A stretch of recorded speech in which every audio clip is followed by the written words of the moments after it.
Dear Papa Dudut, may mga nakaraan na kailangan ng kalimutan at mga tao na hindi na pwedeng balikan. Kahit alam mong ramdam ninyo sa isa't isa na may nararamdaman pa kayong espesyal sa bawat isa. Magandang araw sa iyo Papa Dudut, ako nga pala si Rain. Taga Northern Luzon, isa po akong Ilocana. Naaaliw ako sa mga storya na binabasa ninyo Papa Dudut. Nakaka-inspire kayo at nais ko din pong i-share ang kwento ng buhay ko. Ako po yung babae na pilit kong kinakalimutan ang mga masasakit na nangyari sa buhay ko. Pero may mga tao o mga bagay na nagpapaalala sa nakaraan ko. Ang nakaraan ko kung bakit naging miserable ang buhay ko. Yung panahon na nag-aaral pa ako. Simulan natin kung saan nag-start ang lahat Papa Dudut. Elementary pa lamang ako nang nakaramdam ako ng puppy love. Tawagin natin siya sa pangalang Aye. Gentleman, mabait at forever niyang pinaparamdam kung gaano ka-espesyal sa kanya.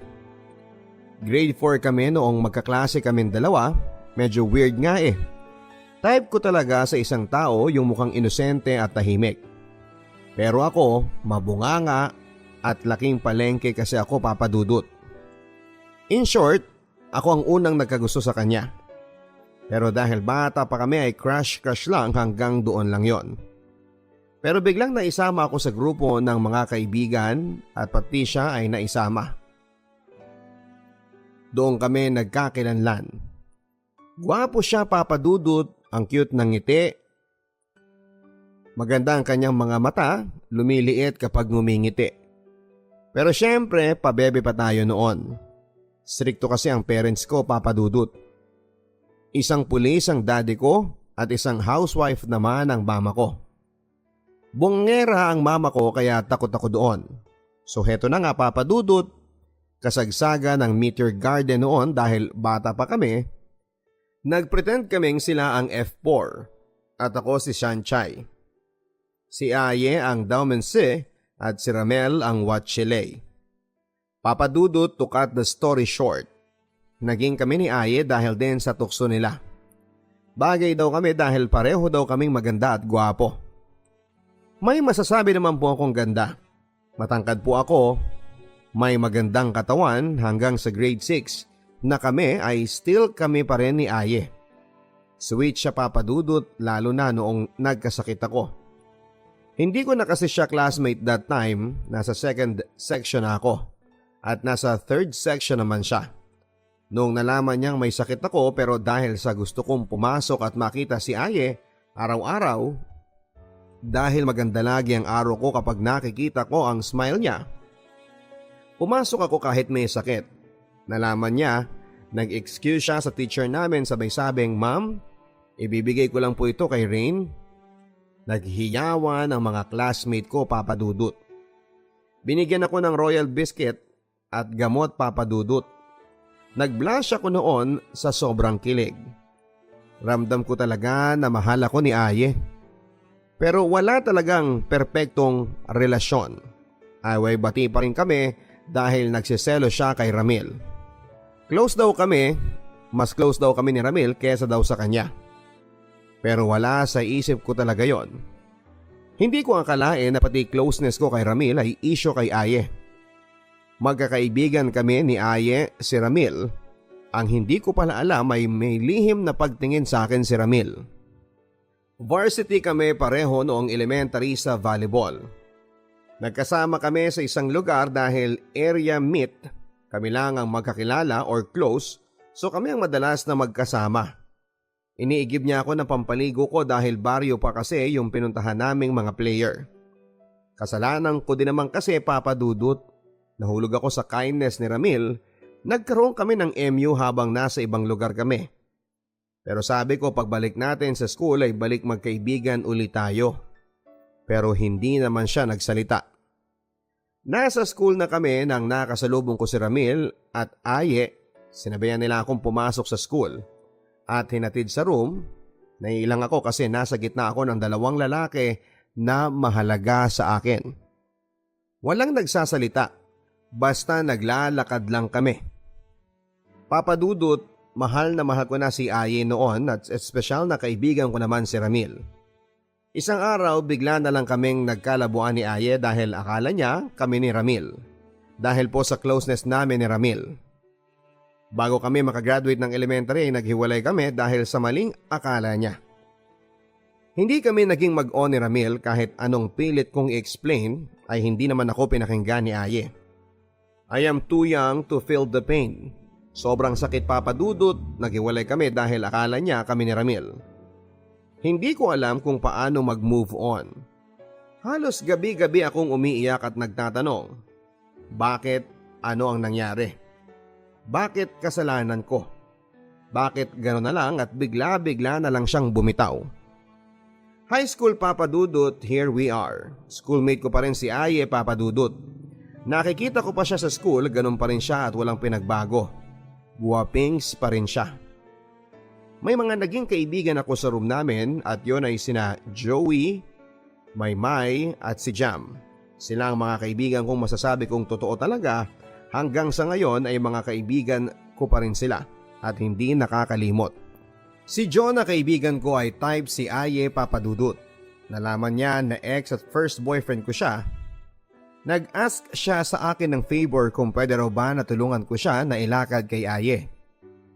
Papa Dudut, dahil sa kaibigan ko si Joe, tinulungan ko siya. Nagsinungaling ako at sinabi kong hindi ko na siya mahal.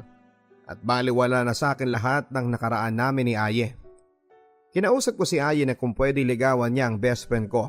Nagulat siya at sabay tingin sa akin. Huwag mo akong tingnan ng ganyan, baka mahulog uli ako. Joke, sabi ko. Pwera biro, ligawan mo ang best friend ko.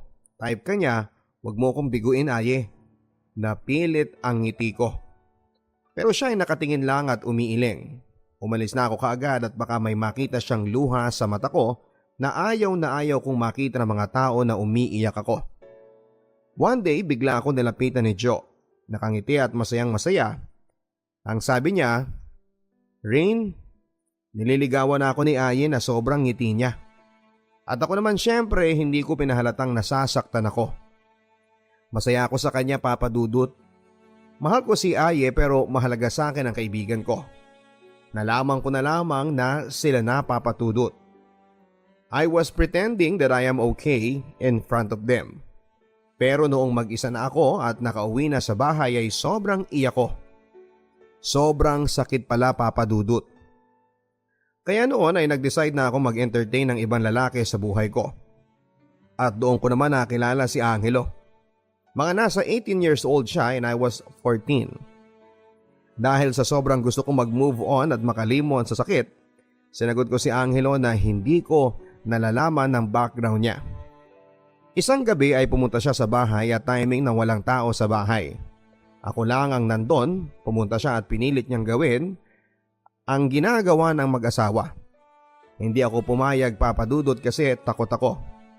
Pero mapusok ang mga halik niya sa akin. Nadala ako sa halik niya at doon ay nakuha niya ako Papa Dudut. Sa totoo lang ay nagustuhan ko ang ginawa niya dahil siguro may experience na rin siya. Hindi ko alam Papa Dudut na may kinakasama na pala siyang iba sa bayan nila.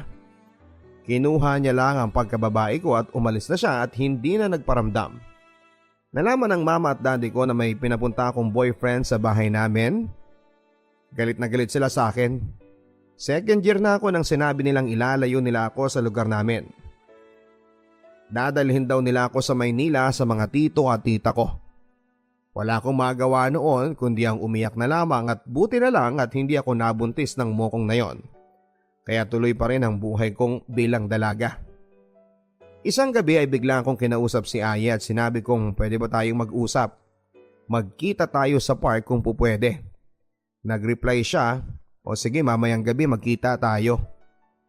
Wala na sila ni Joe Papa Dudut. Ilang buwan lang sila kasi may nakilala si Aye na ibang babae. At yon ay si Rose.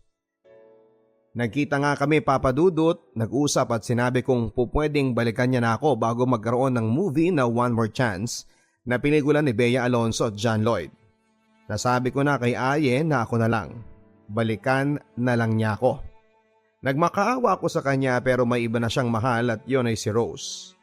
Sinabi ko lahat kay Aye ang mga nangyari sa akin habang sila pa ni Joe. Malihim akong tao, Papa Dudut, at bibihira lang ako magkwento pero sa unang pagkakataon ay nasabi ko kay Aye lahat ng hinanakit ko.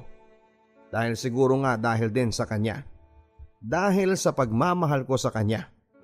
Dahil sa kanya ay nawala na ng focus ang buhay ko. Sabi ko sa kanya kung ayaw mo na talaga at mahal mo si Rose, pwedeng mag-request na pwede bang halikan mo ko, Aye. Sige, sabi niya.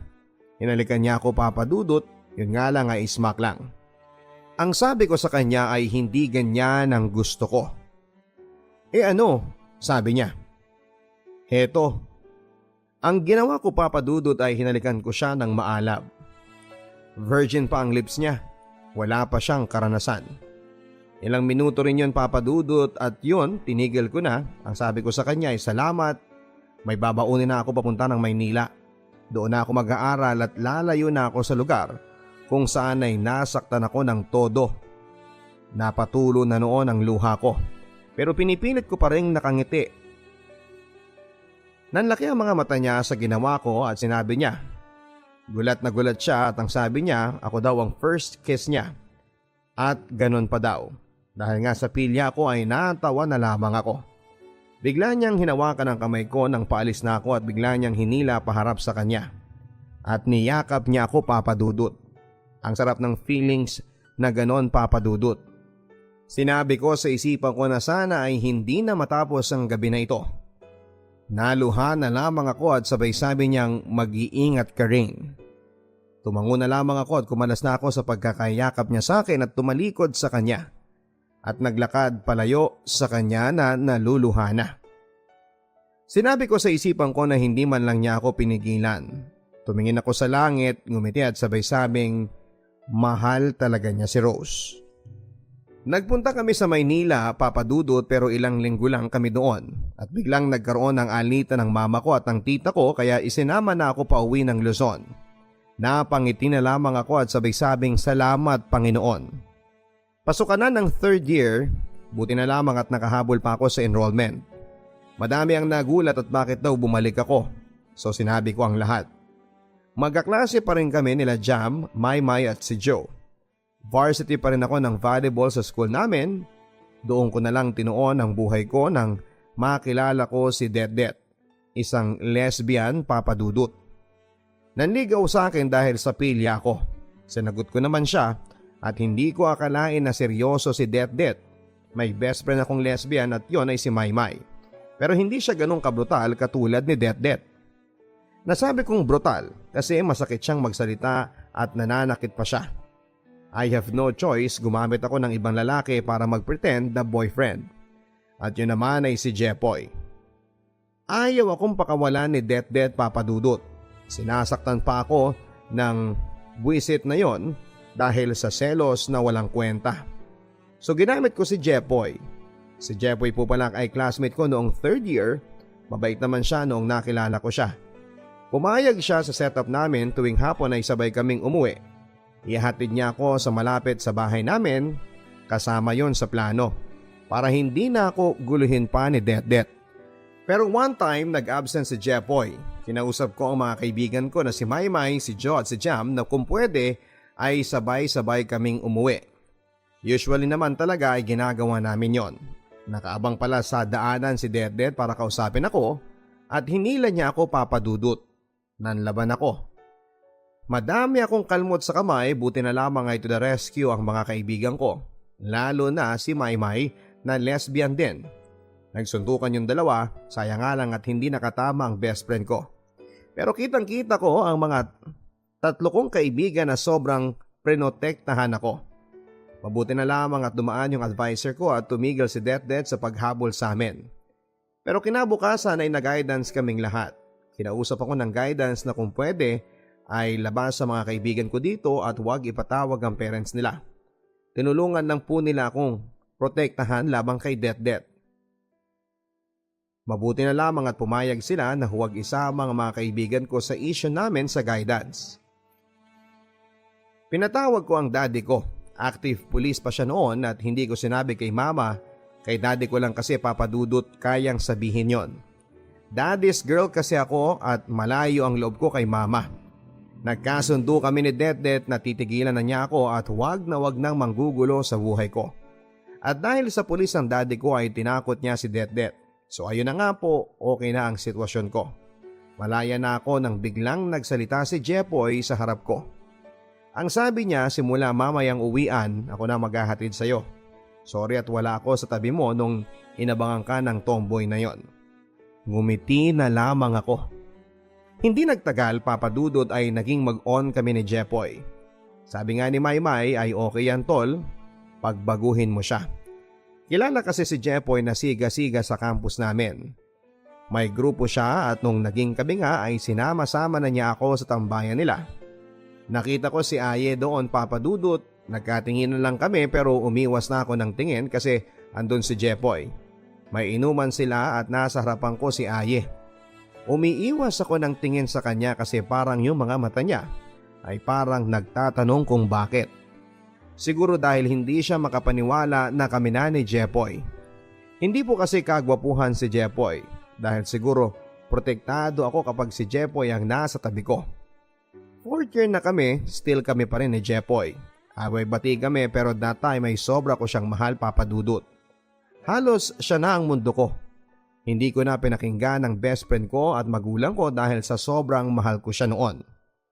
Isang araw ay may nalaman ako. Kaya pala laging hindi pumapasok si Jepoy dahil nagpupunta sa ibang barangay at may pinupuntahang babae doon. Hindi po kagwapuhan si Jepoy, kung tutuusin ay swerte siya at GF niya ay isang varsity player, Captain Margaret at sumali pa sa mga pageant. Pero nagagawa niya akong lokohin.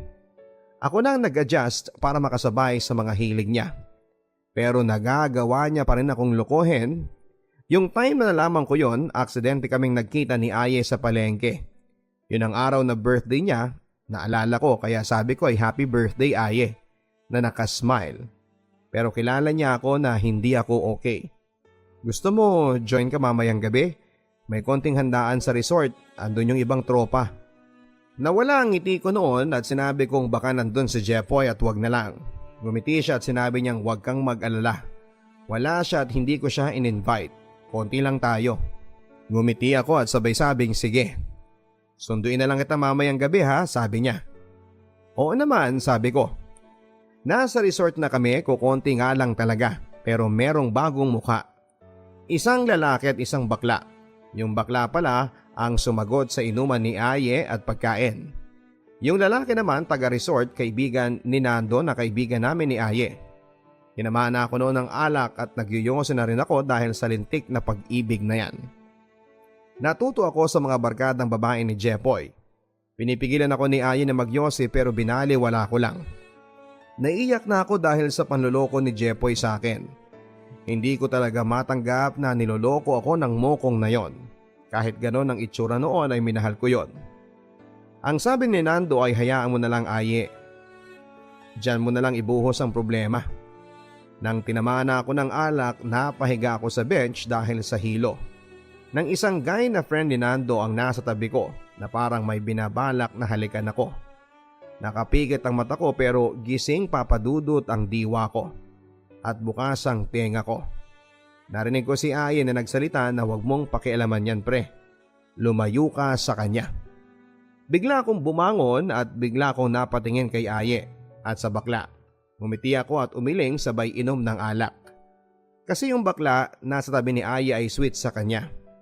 Tumayo ako at nagpunta sa pool at naligo. Pag-ahon ko ay nakita ko yung guy sa harapan ko. Ino-offer niya ang kamay niya sa akin para umahon. Kinuha ko naman at nang nakatayo na ako ay hinawakan niya ako sa braso. Akmang hahalikan ako pero umiwas ako. Nakita ni Aye yon, hinila niya ako papunta sa kanya. Ngumiti at umiling yung lalaki sa harapan namin tapos sabay talon sa pool para maligo. Umupo kami ni Aye sa tabi ng pool. Ang sabi niya sa akin ay mag-ingat ka.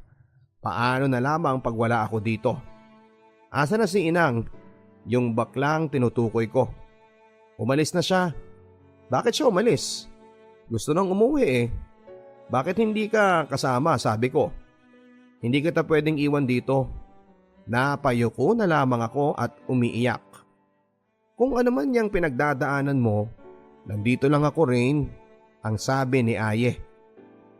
Bigla ako nagsalita. Bakit hindi mo ko binalikan, Aye? Bakit hinayaan mong masira ang buhay ko sa iba? Alam ng Diyos kung gaano kita kamahal. At alam ng Diyos kung gaano ako nasaktan. Nasira ang buhay ko dahil sa breakup natin. Hindi ko na alam kung maaayos ko pa ito. Ngayon ay malabo na kami ni Jepoy. Pwede ka nang sumingit, pero alam ko kung gaano mo kamahal si Rose. Umiiyak ako nang sinabi ko yan, Papa Dudut. Hindi siya nagsasalita bagkos ay inangat niya ang mukha ko at hinalikan niya ako. Papa Dudut, nakita ng guy yung ginawa ni Aye sa akin kaya lumayo na yung guy. Miss na miss ko na si Aye, Papa Dudut. Na-miss ko ang labi niya. Hinatid niya ako sa bahay namin dahil nakakainom na ako. Papa Dudut, niyaya ko siya sa kwarto ko. Walang tao ng gabi na yon. Ang kwarto ko, Papa Dudut, ang saksi kung gaano namin kamahal ang isa't isa. Pero pareho kaming hindi po pwede dahil may GF siya. Sila pa rin ni Rose at ako naman ay kami pa ni Jepoy. May nangyari, Papa Dudut. Pero tumigil siya nung umiiyak na ako. Hindi ko kinaya. Pag sa ibang lalaki yon ay nasasaktan at napapayak na yung babae, itutuloy pa rin nila, makuha ka lang.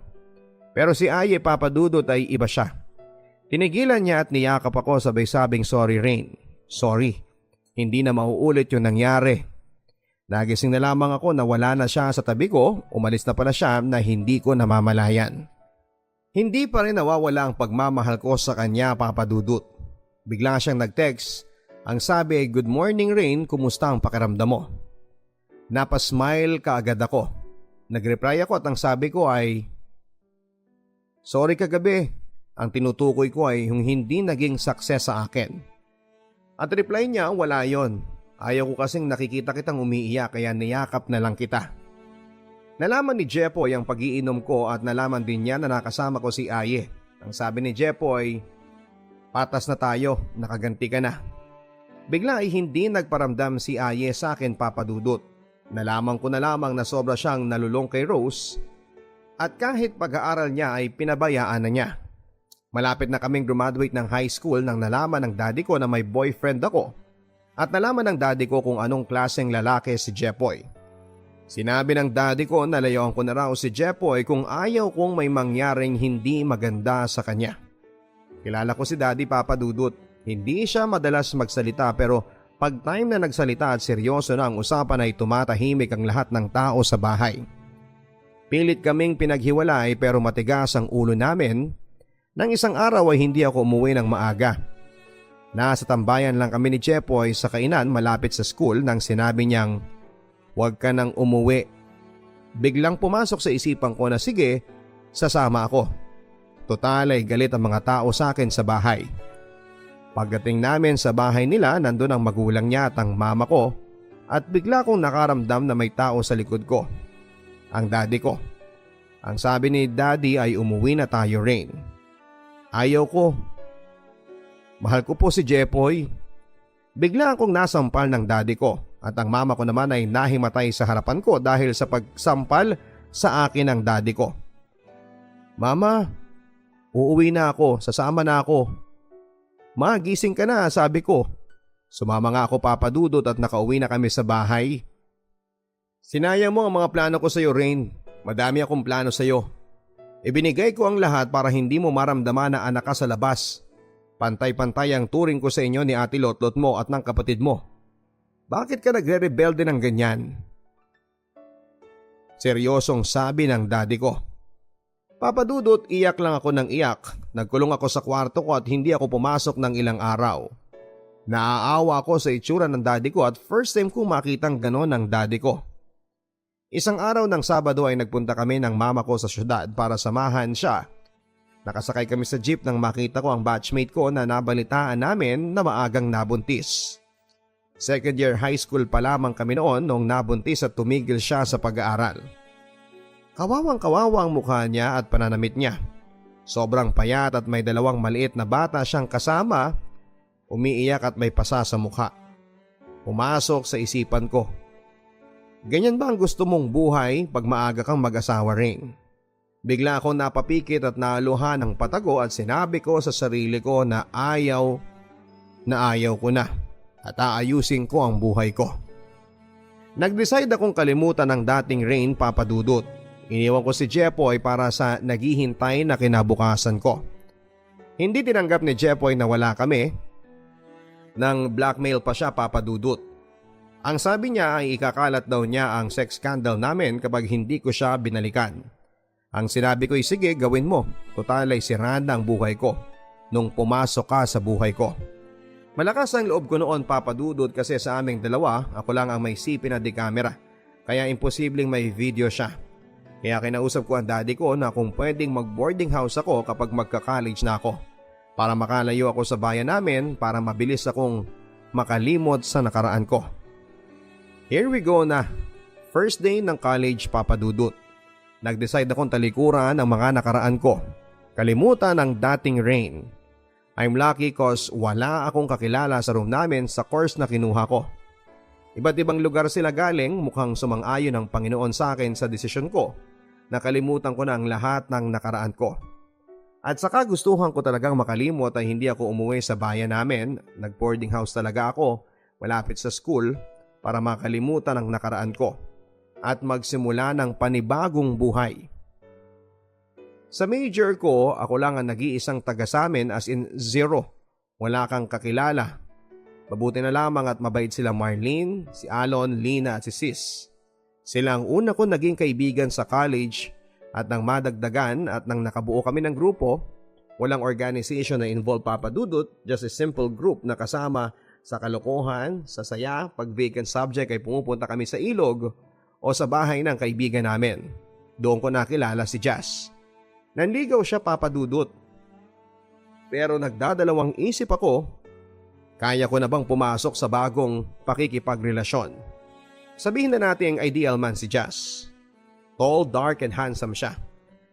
Taga-Tarlac at napadpad lang siya sa lugar namin dahil pinag-aaral siya ng lolo niyang ex-military. Mga 2 months na panliligaw ay sinagot ko siya, Papa Dudut. Masaya kami pero wala talagang perfect relationship. On and off kami sa relasyon namin. By the way, pinakilala ko na siya kay Mama. Tanggap naman niya kasi nasa itsura talaga ni Jazz ang matitipuhan ng mama ko. Kaso, daddy ko, alam din niya. Hindi siya pabor sa pagbo-boyfriend ko. Maraming beses kami nag-break at nagbalikan.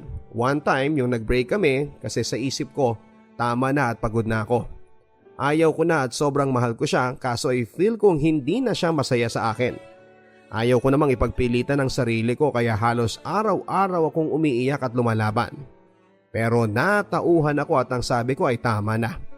Bigla siyang nag-text at ang sabi niya, Rain, namimiss na kita. Sorry. Tumawag siya at hindi ako nagre-reply.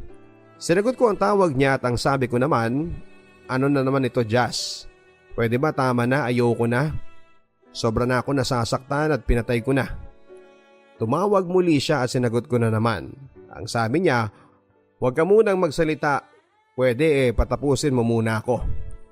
Ramdam ko na umiiyak na siya, Papa Dudut, at ang sabi niya ngayon lang siya iiyak sa babae. At sa'yo lang, Rain. Hindi ko naman kasi kayang ibigay ang gusto mo. Mahal kita at ayaw ko mawala ka pero hindi naman po pwede na sa'yo lang iikot ang mundo ko. Umiiyak na sabi niya. Nahihirapan na ako dito, Rain. Hindi lang ako makaalis dito dahil sa'yo at gusto kong guminhawa ang buhay ng magulang ko. Alam mo naman ang sitwasyon ko. Please intindihin mo ko. Papa Dudut, ilang beses ko na siyang iniintindi at sa ngayon ay magsusugal muli ako.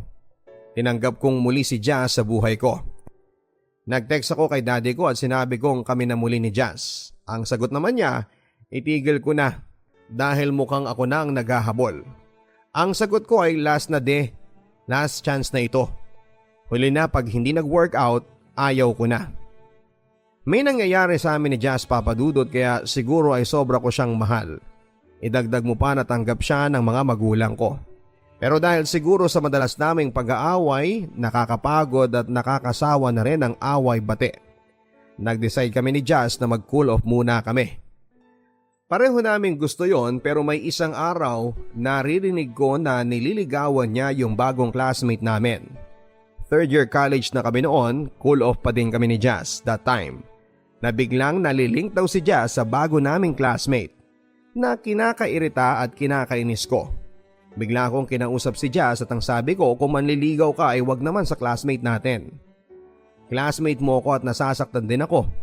Masakit sa akin yon, intindihin mo naman ang nararamdaman ko. Marami dyan, wag lang sa classmate natin. Ang sagot niya, ako ba? Iniintindi mo? Akala mo hindi ko alam na nagpapaligaw ka na? Sa kapatid pa na classmate natin? Oo, hindi ko maibigay ang kayang ibigay ng mokong na yon. Mahirap lang ako rin eh. At saka alam ko na nag-move on ka na. Naluluha na, sabi niya. At ako naman ay naiiyak na rin at ang sabi ko, ako naka-move on. Kung naka-move on na ako, hindi ako naaapektuhan ng ganito. Napangiti siya at sinabing deserve mong masaktan, Rain. At dahil sinasaktan mo din ako. At saka hindi mo matuturuan ang puso ko kung sino ang gusto kong mahalin at ipapalit sa iyo. Tumalikod na siya at iniwan akong mag-isa sa hallway ng building ng school namin. Pagtingin ko sa babae, nakita ko yung babae na nakatingin pala sa amin kanina pa. At sabay na silang lumabas ng campus ni Jazz. Papadudot, sobrang sakit. Ang akala ko noon, Papadudot, ay hindi ko na mararamdaman noong panahong kami pa ni Aye. Pero heto, mas masakit pa pala. Ibinigay mo ng lahat sa taong mahal mo, yung pinipilit mong maging okay sa harap ng ibang tao kahit alam mong sobrang sakit na. Na-hospital pa ako dahil sa kagagahan ko sa pag-ibig. Hindi ako makakain at puro alak lang ang laman ng tiyan ko. Bumigay ang katawan ko, wala akong makausap at wala akong mapagsabihan. Doon ko nakita kung sino talaga ang mga nagmamalasakit sa akin, Papadudot. Ang mga magulang ko at ang mga best friends ko. Ang mga college friends ko, ilan lang sila sa dumalaw sa akin sa ospital. Sa tulong nila ay pinilit kong bumangon, Papadudot, kahit sobrang sakit na. One time, kinausap ako ng best friend ko na si Maymay at ang sabi niya, Tol, ano ba? Magpapatalo ka sa emosyon mo? Hindi yan ang pagkakakilala ko sa iyo. Ang sagot ko, Tol, ano ba? Ano bang kulang? Bakit nila ako ginaganito ng mga minamahal ko? Napabundong hininga siya at sabay sabing walang kulang, Tol. Nasobrahan lang. Sobra kang nag-expect. Sobra mong minahal ang mga taong alam natin na hindi magtatagal sa buhay natin. Nakalimutan mo mahalin ang sarili mo, Tol. Cheer up lang. Ang pagkakakilala ko sa iyo, Tol, matapang ka. Palaban ka. Fourth year na kami sa college ay binaliwala ko na ang feelings ko sa kanya, Papadudot. Gusto kong bumalik pero para saan pa, Papadudot? Para saktan muli ako? Nakaahon na ako, saka siya babalik para saktan muli ako. After na ma-discharge ako sa ospital ay pinangako ko na sa sarili ko na magiging matigas na ako sa mga lalaki. Hindi na ako magpapaapi dahil kay Jazz, hindi ko na alam kung ano ang gusto ko sa buhay. Akala ko noon ay nakalimot na ako sa nakaraan ko pero parang bumalik si Aye sa katauhan ni Jazz. Papadudot, may naging BF ako. Yamang pangalan, naging kami. May nangyari and then after ng graduation sa college, nalaman ko na may anak na si Aye. Ngumiti na lamang ako at sabay sabing, hindi na niya ako nahintay pa. Nag-work ako sa malaking mall kasama ni Yam. Habang kami, nagkikita kami ng palihim ni Jazz. Oo, Papadudot, mahal ko pa rin siya pero hindi na kami. Hindi na kami pwede at parehas kaming may boyfriend at GF. Pero naisipan kong itigil na rin ang pakikipagkita sa kanya. Yung feeling ko, ginagawa niya akong parausan. At feeling ko ay bumalik na naman ako sa kabaliwan ko kay Jazz. Kasi ni minsan ay hindi niya sinabi sa akin na, balikan na sa akin, Rain. Tayo na lang ulit, Rain. Ganon, Papadudot. Na-realize ko na naging ex with benefits ang nangyari sa amin. So, nilabanan ko, Papadudot, ang feelings ko sa kanya. Kasi kahit na anong gawin ko, hindi na maibabalik ang dating kami. Sa trabaho ko may mga bago akong nakilala sa mall na yon. Yung iba nagpaparamdam sa akin ng pagmamahal. Pero binabaliwala ko na lang hanggang sa isang worker ang nagparamdam sa akin. Type ko siya at gusto ko siyang subukan. May nangyari sa amin ni June pero 2 beses lang at umayaw na ako. Kasi nalaman ko na may ka-live-in na pala siya at may anak na. Pero kami pa ni Yam that time. Ang sumunod ay si Wyatt. Ibang-iba si Wyatt, Papa Dudut. Bihasa na siya sa pambobola ng babae. Alam kong babaero siya. Kaya kung gusto niya ng laro ay makikipaglaro lang ako. Hindi ko alam, Papa Dudut, na seryoso pala siya sa akin. Nung nalaman niya na may boyfriend na ako at pinagsabay ko sila ay nagalit sa akin siya ng sobra. At ang sabi ko na lang ay bakit ngayon mo lang ba naramdaman kung paanong lokohin? Ginago mo ko rin, sabi niya. Ang sabi ko naman, ganyan din ang ginagawa mo sa ibang babae. Di ba? So ano? Yan ang karma mo. Tinapos ko ng ugnayan naming dalawa after ng convo namin na yan. Si Yam naman ay para siyang mamamatay pag iniwan ko siya pero ginawa ko pa din, Papa Dudut. Unti-unti ko siyang iniwan, Papa Dudut, at unti-unting nakikita ko kung paano niya sirain ang buhay niya. Okay si Yam nung una pero ayaw ko nang sinasakal ako sa pagmamahal. Bawat galaw ko need kong ipaalam sa kanya. Nawala na ako ng freedom sa kanya. Gusto niya akong itali sa kanya at nakakatakot din kapag obsessed ka sa pag-ibig.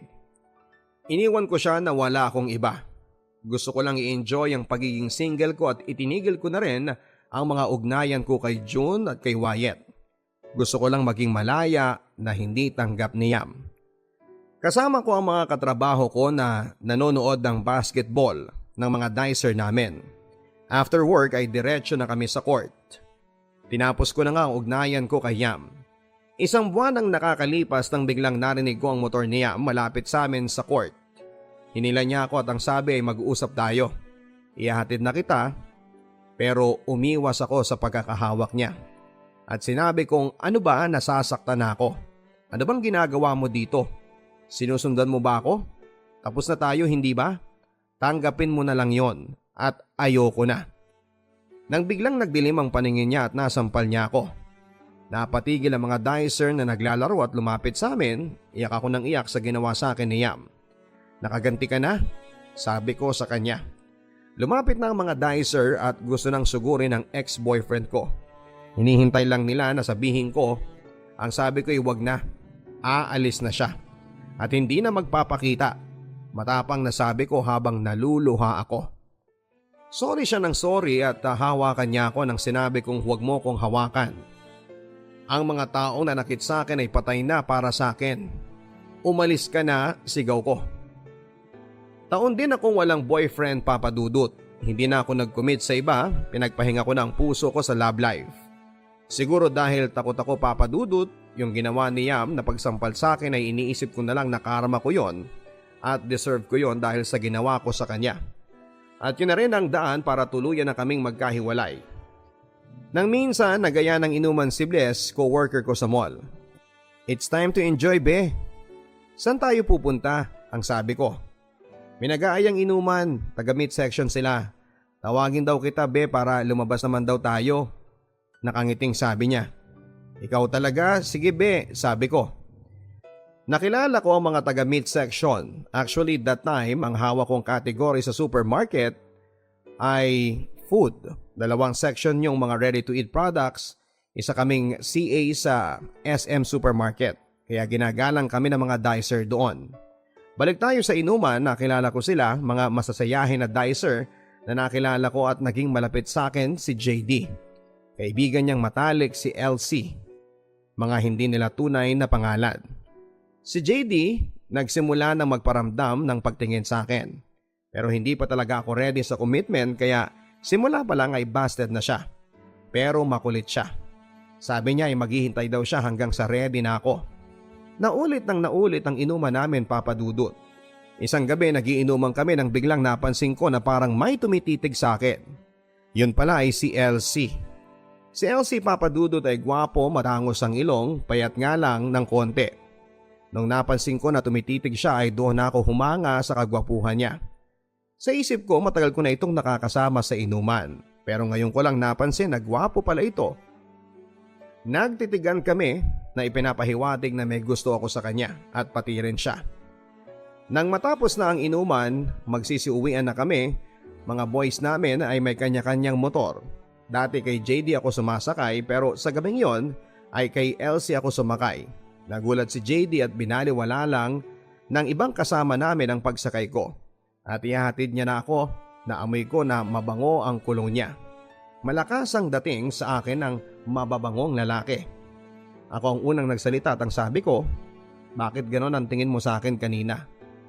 Ngumiti lang siya at sinabing gusto kita ma'am, pero may magagalit.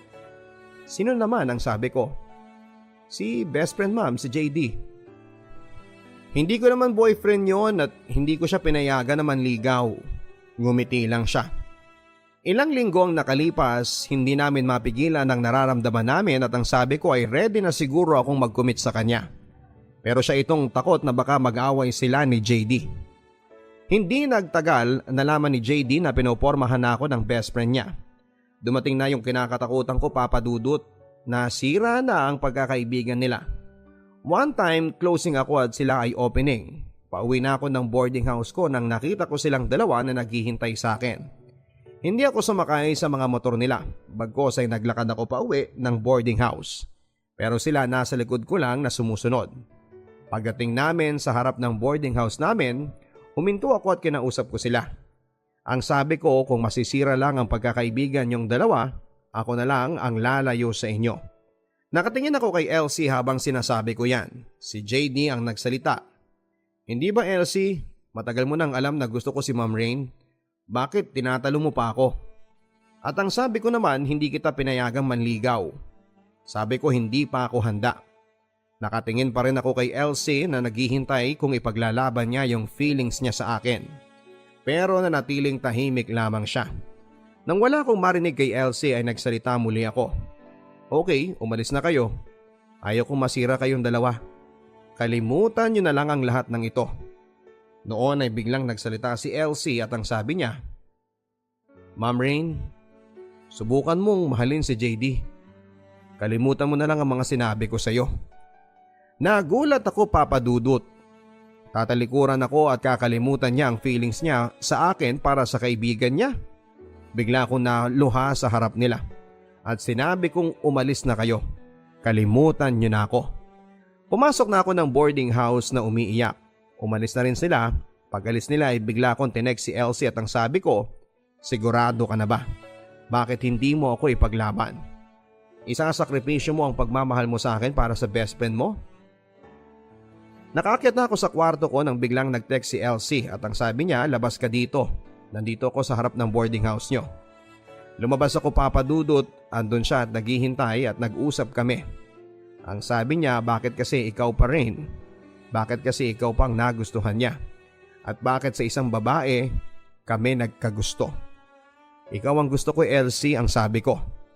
Hindi nagtagal ay naging kami, Papa Dudut. Hindi natanggap ni JD ang desisyon namin ni Elsie. May time pa nga na naglalaro sila ng chess. Ang sabi ni Bless, give up na JD. Talo na yung king mo. Pero ang sabi niya, talo na nga ako sa kanya pati ba naman sa chess. Hindi ko matatanggap ito. Nakatingin kay Elsie pero biro lang yon, Papa Dudut. Nagkaayos din silang dalawa at tinanggap din ni JD ang katotohanan. Minsan, umuuwi kami sa bayan namin at sinasama ko si Elsie sa bayan namin. Isang beses, fiesta. Isang gabi nang may nakasalubong kami, walang iba kundi si Aye, Papa Dudut. Ikaw pala yan, Aye, kumusta ka na? Ikaw ang kumusta? Aba, wala pa rin pinagbago ah, lalo kang gumanda. Naks naman, salamat, sabi ko. Biglang dumating si Elsie. Tara na rin, sabi niya. Wait, halika dito, Elsie. Heto nga pala si Aye. Heto naman si Elsie, boyfriend ko. Hello pre, sabi ni Aye. Hello din pre, sabi niya. Sige na Aye, uuwi na kami. May pasok pa kami sa work bukas eh. Medyo nakalayo na kami nang lumingon sa kanya. Nakasandal siya sa kahoy na nakatingin sa langit at kita ko sa mga mata niya ang lungkot. Pero si Elsie na ang buhay ko sa ngayon at kinalimutan ko na lahat ng nakaraan ko. Maraming nangyari, maraming pagsubok pa ang dumating sa amin ni Elsie. Parehas namin nilabanan ng mga tukso na dumating pero ako, lumaban ako Papa Dudut. Maging sa work ko ay puro mga lalaki ang mga katrabaho ko. Nakapagtrabaho po ako sa provincial government at isa akong jail officer Papa Dudut. Maraming lalaki at maraming ideal man doon pero stick to one ang lola nyo. Kay Elsie lang ako. Pero wala talagang perpektong relasyon Papa Dudut. Si Elsie ang mahina. Nagpatalo siya sa tukso. Nagli-live-in na kami Papa Dudut sa panahon na yan pero may isang gabi na hindi siya sumabay umuwi sa akin sa bahay namin. So hinayaan ko lang para makapag-bonding kami ng mga barkada ko. Pero iba yung sa kanya Papa Dudut. Kaya pala hindi siya sumabay kasi may kinakalokohan na ibang babae. Paulit-ulit na lang Papa Dudut kahit na ilang beses kong nalaman na may namamagitan sa kanila. Kahit ilang beses ko silang paghiwalayin pero sila itong kusang gumagawa ng paraan para magkaroon pa rin sila ng ugnayan. Pero tao lang tayo Papa Dudut, napupuno din. Tama na ang pagiging martir. Nang nalaman kong may nangyari sa kanila ay kinausap ko si Elsie. Nasampal ko siya ng napakalakas. Sabi ko ay tama na. Ayoko na kahit ano ang gawin ko, pinipilit niyo pa rin ang sarili niyong dalawa. Ako lang ang hadlang sa inyo at ang bababoy niyo. Kaya ginawa ko Papa Dudut ay hinakot ko na ang lahat ng gamit ko at umalis na ako sa tinutuluyan namin at umuwi ako sa bahay namin. Pagka uwi ko for the first time Papa Dudut ay ginawa ko ito kay mama. Niyakap ko siya. Niyakap ko ang mama ko sa likod niya Papa Dudut na umiiyak at sabay-sabing ang sakit-sakit mama. Ilang araw lang Papa Dudut ay nagparamdam muli sa akin si Elsie at nagtatanong kung nasan ako. Ang sabi ko ay nasa bahay. Bakit nagpunta siya at sinusuya akong bumalik sa kanya? Pero ayaw ko na talaga. Nagmakaawa siya sa akin siguro dahil sa mahal na mahal ko siya Papa Dudut kaya pinatawad ko siya. Pero hindi rin kami nagtagal Papa Dudut, naging ex ko na din siya. Dahil kinasal na po kami. Sa ngayon Papa Dudut ay nasa ibang bansa na po ako. Iniwan ko ang karir ko sa Pilipinas kasi grinab ko ang opportunity sa ibang bansa. Naiwan ko sa Pilipinas ang magama ko, may isa na kaming anak na napaka-sweet Papa Dudut. Nagbago na rin ang asawa ko. Ayaw niya kasing masira ang pamilya namin. Nandito na ako sa ibang bansa, maayos ang pamilya ko Papa Dudut sa ngayon ay sinusubukan ata talaga ako ng Panginoon. Sa haba ng panahon, isang dekada mahigit na wala kaming komunikasyon ni Aye, ngayong taon lang ito ay nagparamdam siya sa akin. Maraming nagsubok na ligawan ako o pumasok sa buhay ko Papa Dudut kahit may asawa na ako. Ang sabi nga po nila ay hot mama ako pero hindi ko sila pinagtutuunan ng panahon. Pero kay Aye ay hindi ko alam. Kasi kahit mapuyat ako ayos lang makausap ko lang siya. Hindi ko alam kung bakit pero masaya akong nakakausap ko siya. Isang gabi sinabi ko sa kanya na kung ano man ang nararamdaman mo sa akin Aye ay pwedeng itigil mo na. Alalahanin mo na may asawa na ako at ikaw din. Hindi kami kasal sabi niya. Pero kahit na may anak kayo, mas okay na magkaibigan na lang tayo. Sabi ko ay labanan natin Aye. Kaya nating labanan ng tukso kaya wag tayong magpapatalo. Papa Dudut sa totoo lang ay may nararamdaman pa rin ako sa kanya. Marami ako nakilala at nakasama. Kahit pala kinalimutan mo na at ibinaon mo na sa limot ang nakaraan. Kapag nagparamdam siya, doon mo malalaman kung talaga bang nakalimot ka na at nakapag-move on. Pero sa sitwasyon namin, akala ko lang pala yon. Akala ko'y nakalimot na ako. Akala ko naka-move on na ako. Kahit pala matagal ng panahon ang nakalipas, kung hindi mo pa rin nakakalimutan ang first love, first boyfriend at first broken heart mo. Sa ngayon Papa Dudut paminsan-minsan ay nagchat-chat siya sa akin at nagre-respond ako. Pero hindi na tulad ng dati na sabik ako sa video call at chat namin. Mahal ko ang asawa ko kaya pinili kong labanan ng feelings ko kay Aye. At yon ay iwasan na siya ng tuluyan. Kahit alam kong mahihirapan ako ay iniisip ko ang pamilya ko at yung asawa niya na buntis ngayon. Alam ko Aye na nakikinig ka sa kwento kong ito kasi nasabi ko sa iyo na magsusulat ako ng story kay Papa Dudut bago ka nagparamdam. At nasabi ko na nga sa iyo nakasama ka sa story ko na ito at nadagdagan pa ng mga nagparamdam ka sa akin. Manatili na lang tayong maging magkaibigan, Aye. Alam ko always tayong hindi pinagbibigyan ng panahon na iparamdam muli natin sa isa't isa ang pagmamahala natin. Ang unfair, hindi ba, Aye? Pero kaya natin to. Pagsubok lang ako sa buhay mo at pagsubok ka din sa buhay ko. Maraming salamat, Papa Dudut, sa pag-ere ng storya ko at sana'y may napulot na aral ang mga tagapakinig mo. Maraming trials ang darating sa buhay natin, pero wag nating kalimutang bumangon.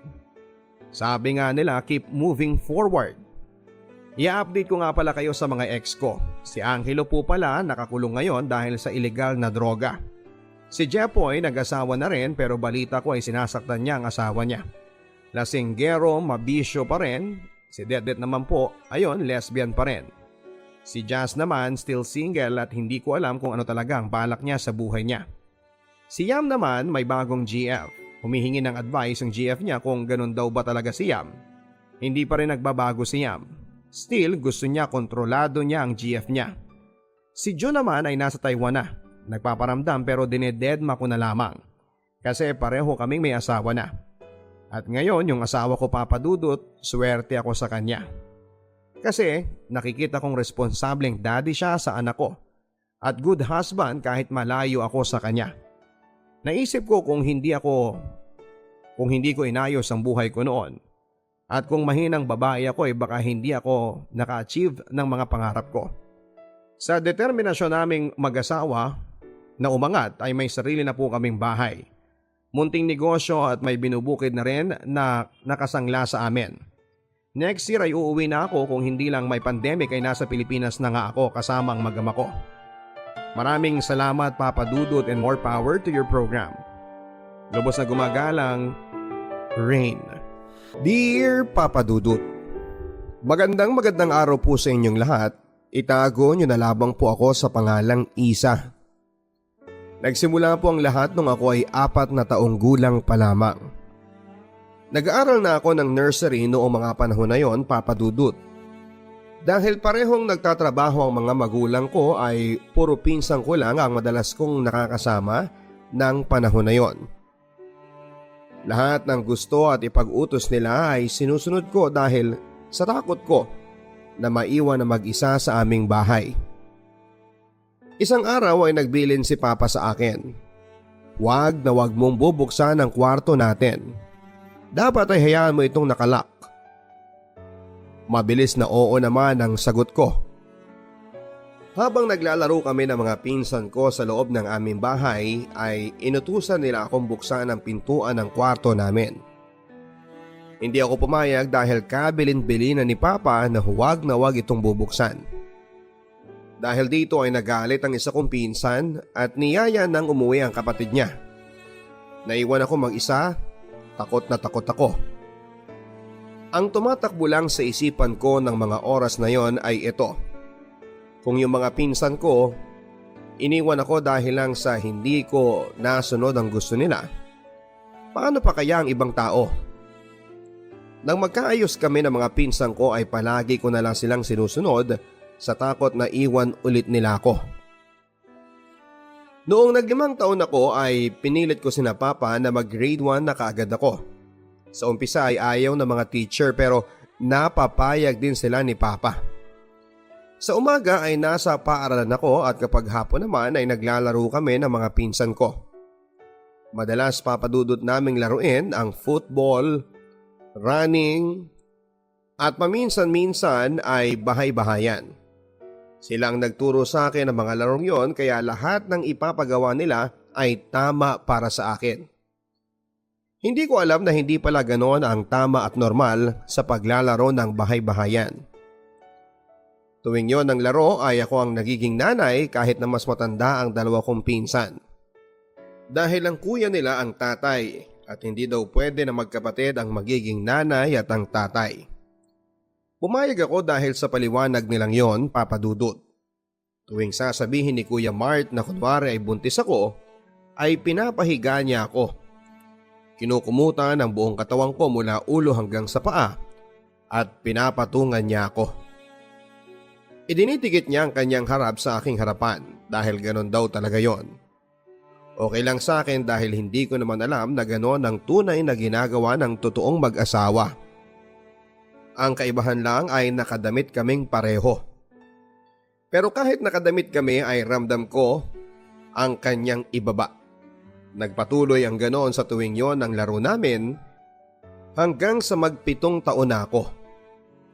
Bakasyon bago ko pumasok ng grade 3 ay umuwi kami ng probinsya na sakop pa rin ng Cavite. Nagbakasyon muna ako sa lola ko, kasama ko doon ang mga pinsan ko sa mother side. Sila naman ang nakakalaro ko doon.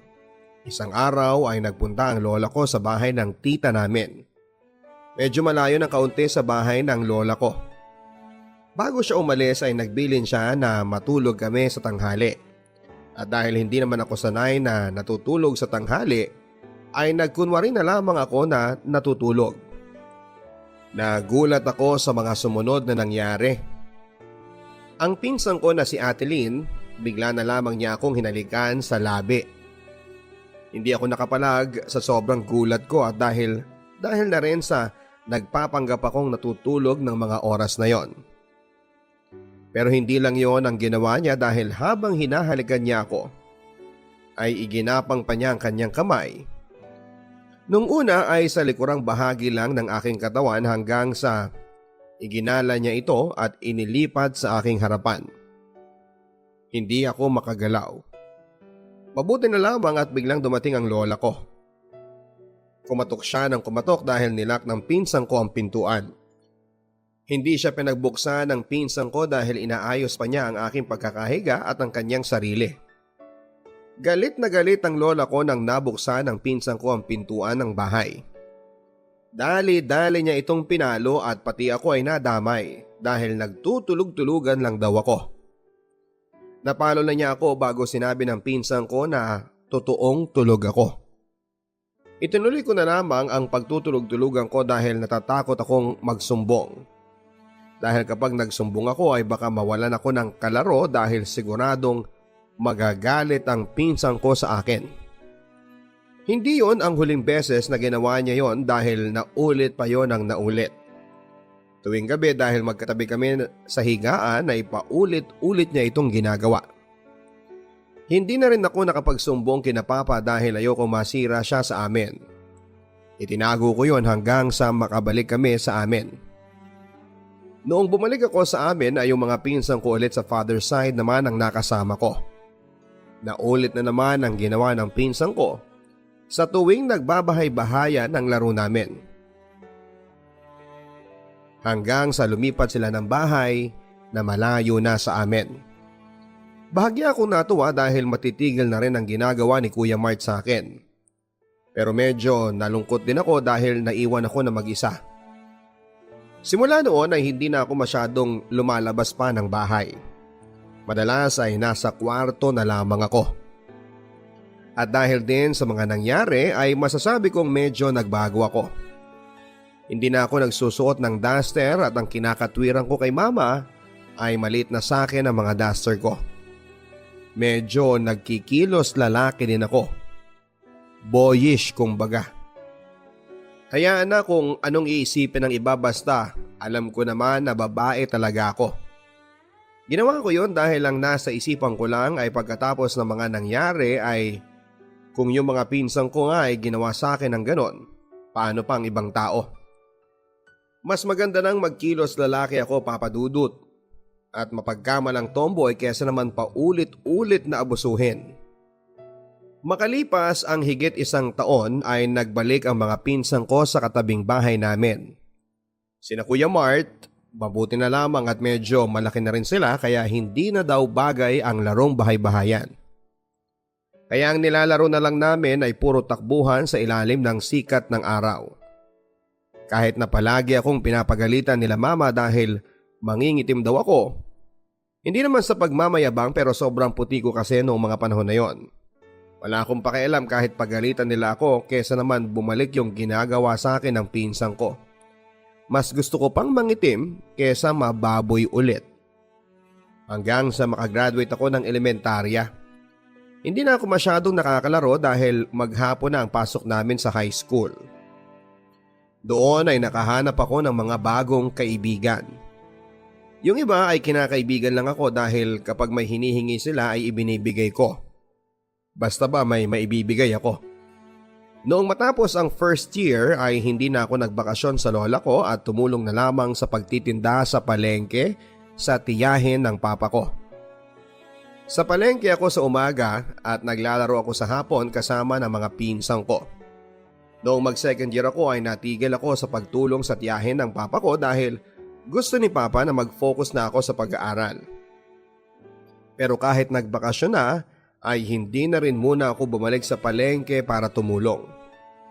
Nagkulong na lamang ako sa loob ng aming bahay.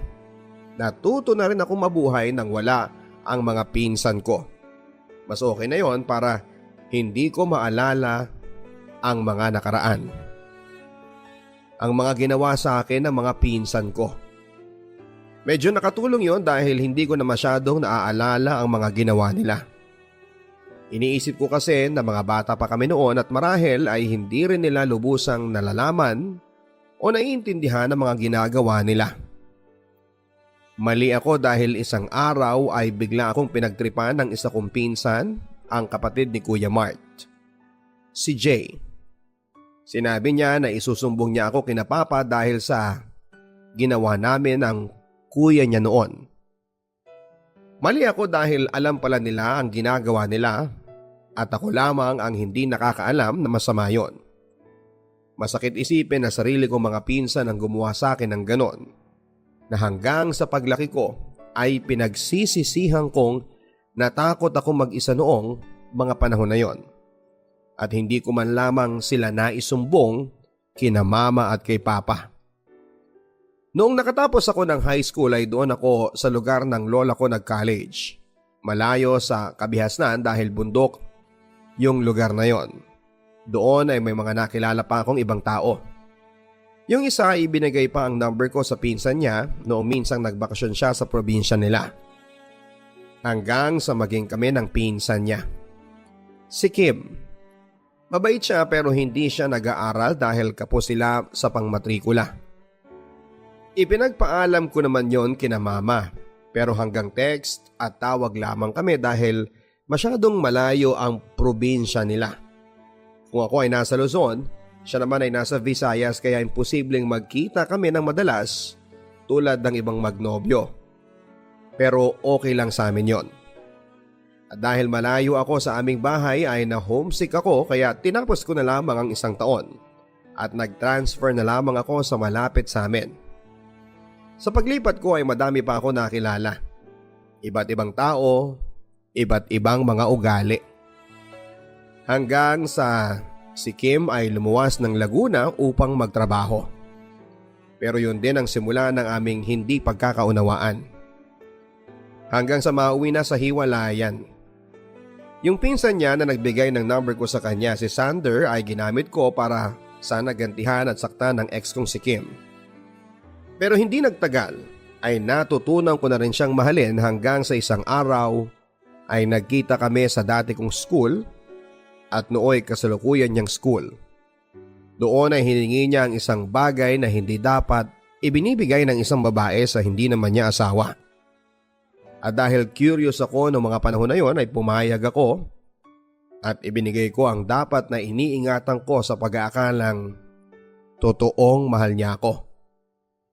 Matapos yon ay pumunta pa siya sa aming bahay upang personal na magpakilala kina mama. Pero makalipas lamang ang ilang buwan ay hindi rin kami nagtagal dahil umuwi siya ng probinsya at doon ay naghanap na ng iba. Masakit dahil siya ang nakauna sa akin pero wala naman akong magagawa dahil nangyari na ang hindi dapat. Hanggang sa ibang kaklase sa elementarya ang nagparamdam at ang ligaw sa akin. Si Sep. Naging kami pero hindi alam nila mama dahil takot ako na baka maghiwalay lang din kami at siya din naman ay ayaw pa munang humarap kina mama dahil takot pa din siya at nahihiya dahil napahinto din siya sa pag-aaral. Inamin ko sa kanya na may nakauna na sa akin at tanggap naman daw niya yon. Pero sa kalagitnaan ng aming relasyon ay hiniling niya ang hiniling din sa akin ng aking ex. Ayaw ko pero mapilit siya. Muntik na niyang makuha ang hindi naman dapat niya makuha. Hanggang sa isang araw ay bigla na lamang siyang nakipaghiwalay dahil childish daw ako. Nung una ay hindi ko matanggap dahil sa text lang siya nakikipaghiwalay. Pero nang tumagal ay naisip kong nakipaghiwalay siya dahil hindi ko naibigay ang hinihingi niya. Hinayaan ko lamang yon, at least ay hindi niya nakuha. Hanggang sa makagraduate ako sa college at may nakilala akong lalaki. Si Mac. Una pa lamang ay tinamaan ako sa kanya. Hanggang sa maging kami ay alam din niya na naibigay ko na sa iba ang sa akin. Okay lang naman daw yun sa kanya. Masaya naman kami pero hindi din alam sa amin na may bago na akong boyfriend. Ayaw niya dahil nahihiya daw siya. Madalas kaming nagkikita sa bahay nila pero laging siya lang ang tao doon. Minsan ay andun ang kapatid niya pero aalis din. Kaya kami lang ding dalawa ang madalas na naiiwan. Hindi alam sa bahay na sa kanila ako madalas galing kapag ginagabi ako ng uwi dahil ang alam nila ay overtime ako sa trabaho. Hanggang sa dumating ang araw na hiningi din niya ang hindi dapat. At dahil mahal na mahal ko siya, ay nagpaubaya naman ako sa kanya. Paulit-ulit naming ginagawa ang bagay na yon. May pagkakataon pang muntik na kaming mahuli dahil biglang dumating ang nanay niya. Nung araw na yun din ay pinakilala niya ako sa nanay niya. Hanggang sa magtagal ay laging sinasabi ng nanay niya na gusto niya akong maging manugang. Masarap sa pakiramdam dahil akala ko ay siya na. Hanggang sa nagkasakit siya, ayaw niyang magpaalaga. Minsan nagpunta ako para sana alagaan siya pero pinagtabuyan niya ako. Minura pa niya ako dahil ayaw kong umalis sa tabi niya. Pero napilitan na rin akong umuwi hanggang sa isang araw ay may natanggap akong text. Galing yon sa kanya. Wag na wag ka nang pupunta sa amin hanggat hindi ko sinasabi dahil nakakahawa ang sakit ko. Nabigla ako sa text na yon, Papa Dudut, at dali-dali ay tinext ko ang pinsan niya, si Ate Rhea. Tinanong ko kung totoong may sakit siyang nakakahawa at kung ano yon. Sumagot naman siya at sinabing may sakit daw siya sa atay, may hepa. Hepa A daw ang sabi niya. Buti na lang daw at nagagamot yon. Doon ako sa pinsan niya humingi ng update sa kalagayan niya dahil hindi siya nagte-text. Hanggang sa isang araw ay nakipagkita ako sa pinsan niya para magbigay ng kaunting prutas para sa kanya. Mabuti na lamang at mabait ang pinsan niyang yon at pumayag din sa hiling ko na huwag sasabihin kay Mark na nagte-text ako sa kanya. Hanggang sa isang araw ay sinabi ng pinsan niya na magaling na raw ito kaya pumunta ako sa kanila ng sumunod na araw. Pero parang hindi siya natuwa na pumunta ako sa kanila. Noon lang ulit kami nagkita pero parang hindi man lang niya ako na-miss. Hanggang sa ihatid na niya ako sa labasan nila dahil may pupuntahan pa daw siya. Nakasabay ko pa sa bus ang nanay niya at ang bunso niyang kapatid. Ibinayad pa nga ako ng nanay niya dahil nauna silang buwaba sa akin. Hindi ko muna siya kinulit dahil baka lalo lang siyang mainis dahil sa pagpunta ko sa kanila kahit na hindi naman niya sinasabing pwede ko na siyang puntahan. Hanggang isang text ang nagpabangon sa akin ng gabing yon. Nag-text ang isang kaibigan ko na kakilala niya at sinabing makipaghiwalay ka na kay Mac. Dali-dali akong nag-load at tinanong siya. Bakit? Saka siya sumagot ng hindi ka na mahal ni Mac. Nag-chat siya sa akin at nagpapatulong kung paano makipaghiwalay sa'yo. Nagimbal ako sa mga nabasa kong reply ng kaibigan ko. At pagkatapos noon ay tinext ko si Mac. Ang sama-sama mo. Hindi ko alam kung bakit yon ang unang na-text ko sa kanya. Marahil ay dahil na rin sa sobrang pagkabigla. Nasa kaibigan ko pa niya sinabing gusto na niya akong hiwalayan. Nag-reply naman siya ng sorry at sinundan pa niya ng gulong-gulo lang talaga ako. Tinanong ko siya kung may iba na siya pero sabi niya ay wala naman daw. Hindi na ako nakapag-reply dahil sa sobrang sakit na nararamdaman ko ng mga oras na yon. Hindi naman ako pwedeng umiyak kina mama dahil hindi naman nila alam na may nobyo ako ng mga panahon na yon. At lalong hindi nila alam na may nangyayari sa amin ng lalaking bigla na lamang nang iwan sa akin. Tinanggap ko na lamang na kahit kailan ay wala nang lalaking seseryoso pa sa akin. Ngayon ay magdadalawang taon na kaming hiwalay at hanggang ngayon ay hindi pa ako nagnonobyong muli. Marahil ay natakot ako dahil sa mga pinagdaanan ko. At dahil sa pakiramdam ko pa rin ay walang kahit na sinong matinong lalaki ang magugustuhan ng isang katulad ko. Sa ngayon po Papa Dudut ay nasa tamang edad na ako at ibinubuhos ko na lamang ang oras ko sa pagtatrabaho. Pero hindi pa rin maiwasan na maalala ko ang mga nangyari sa akin noong bata pa ako. Papa Dudut, isinulat ko po ang kwento ko para hindi natularan ng iba at magsilbing aral na din para sa kanila. At para na rin po humingi ng payo kung paano kong makakalimutan ang bangungot ng aking nakaraan, na hanggang sa ngayon ay mahirap pa ring alisin sa aking isipan. Naway sana sa mga nakikinig po sa programa ninyo ay mag-post po sila ng mga comments nila tungkol sa kanilang advice. Hanggang dito na lamang po Papa Dudut at sana po ay mabasa ninyo ang aking kwento. Maraming salamat. Nagmamahal, Isa.